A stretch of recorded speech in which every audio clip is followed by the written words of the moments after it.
Now then, before the break, I spoke to the Romanian Foreign Minister, Titus Corlătan. He told me it's fundamentally wrong for the United Kingdom to fear huge numbers of Romanian workers coming here when restrictions are relaxed next year. Well, I'm joined now by a man who's been warning about all that for a long time now, the leader of UKIP, Nigel Farage.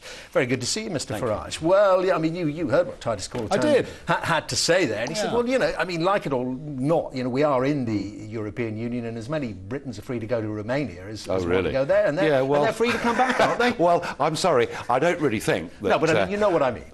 No, because when the European community was countries like Germany and the Netherlands and us, you know, we could go and work there, they could come and work here. What none of us ever did was move around countries for welfare benefits. Now, what we're dealing with Romania and Bulgaria are countries where, well, in the case of Bulgaria, nearly half the population is living below the poverty line. There is an obvious attraction for those people to come to this country to try and get jobs, but if they can't get jobs, they've now got the safety net of job seekers allowance, housing support, health service, education for their children. But Mr. Corlătan feels that, you know, on that, people like you have been stigmatising them, that they're no worse than any other nation. And he said he's had bilateral discussions with the UK, senior UK government representatives, and he's been assured that Directive 38, you'll know what that's all about, Directive 38 will be implemented and they will have all the rights that they would expect as EU citizens. Well, he's right. I mean, look, there's one regard in which he's right, and that is this. We are signed up to the European Union, and all the while we're members of it, there is nothing we can do to control the number of people that come here from any other European country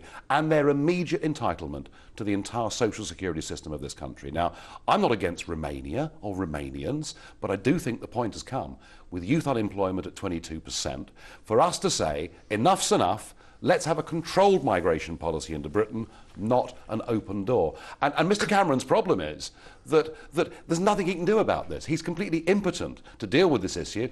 There is one simple answer, though. Okay. Let's have a referendum. All right, but let's sort it out. Even if we got that in train, do you think we could have it before 2014 and stop Romanians and Bulgarians coming? We could organise a referendum for this autumn without any difficulty at all. Okay, and that's your solution then, is it? What about restricting benefits, restricting access to the We can't do that. We can't do that. We can't do that. You know, we have signed up to the rules of a club, and Cameron goes on pretending that somehow we're going to restrict benefits to Romanians and Bulgarians. We are not. The European Commission and the European Court will make sure that we don't. Okay, so that's a message I know resonated on many of the doorsteps in Eastleigh. I heard it articulated myself. Do you think it's long before you get the first UKIP MP, and could it be you? Well, we came damn close on Thursday, we really did. And a lot of people saying if you'd stood it would have been you. Well, listen, we had a superb candidate in Diane James. There is no evidence to suggest that I would have got any more votes than her.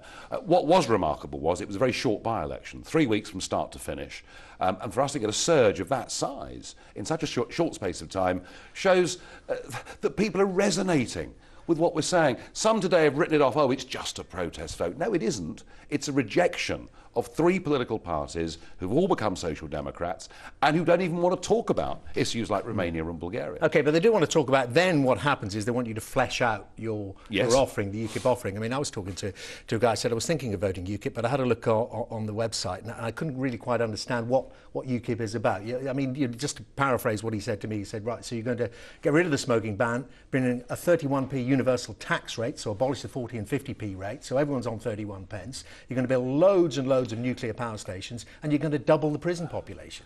Well, in terms of energy, you're quite right. We're going to stop building wind turbines everywhere. Yeah, but loads of nuclear power stations. Which will automatically cut everybody's electricity bill because we're all paying a 12% surcharge to finance this rubbish. We want Britain to be self-sufficient in energy. So we will need nuclear power stations, but there's a shorter-term problem than that. Next year, our 6 biggest coal-fired power stations are going to be closed down because of an EU directive, and what we're saying is that meeting this god of carbon emission targets is damaging British business. OK, 31, just moving on then, 31 pence tax rate universally over £11,500. No tax on minimum wage. The abolition of national insurance and the simplifying of the system so that we don't pay tax and national insurance, we just pay one rate. So billionaires pay 31 pence? They would pay a bit more, they'd pay 40. But what we mustn't do is head down this current route where we're talking about people who are successful as somehow being wicked and bad. I fear a return to the 1970s. You've just had a debate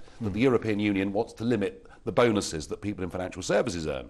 They're all called bankers these days, but actually it's insurance people. I mean, these flat people. taxes... There is a real worry about this. We have got the most complicated tax system in the world. Yeah, so you're simplifying it, but these flat taxes then apply across the board, don't they? So they would apply to things like richer pensioners' benefits, they'd be taxed. Yeah.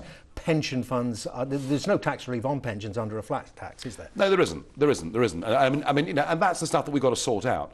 But the aim is simplification. Do you know, when Gordon Brown became Chancellor, the British tax code was 5,000 pages long. It's now 13,000. But you know, a lot of people who voted for you in Eastleigh are going to be surprised hearing that from you, Nigel Farage. They're going to be saying, well, I didn't know he was going to tax my pension contributions. Hang on a second. A lot of people in Eastleigh know that we're the one party that said for years no tax on the minimum wage, to give people incentives, to get off benefits and to get back to work. But hold on, if you're a low-paid teacher or nurse, you're going to tax their pension benefits. Well, I mean, look, that is detail we've got to sort out and work out. But that's what people want to know now. Well, I can't give them a full manifesto for the next general election, nor can David Miliband, nor can David Cameron. But what you can see with us is the direction of travel, and that is no tax for those earning down at the very bottom, and a mass simplification for everybody else. And get rid of the smoking ban.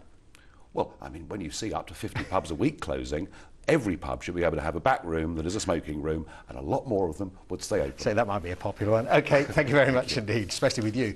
Nigel Farage, the leader of UKIP.